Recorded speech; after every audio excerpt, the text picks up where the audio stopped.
Bismillah, alhamdulillah, wa salatu wa salam wa rasulillah. This is Masjid Omar ibn Al-Khattab, where our car drove into our building 7 years ago on Eid.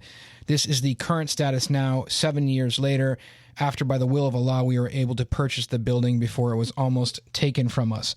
Now we have water pouring through the roof, and we have that section that we need to repair. We are in one of the poorest areas of Hartford, one of the poorest sections in America. We're asking for $150,000 in phase one to fix the roof in the portion where the car struck the building. We are appealing to Muslims around the world to help us. In the back section here, it's a large property. We have a lot of room to build a school as well.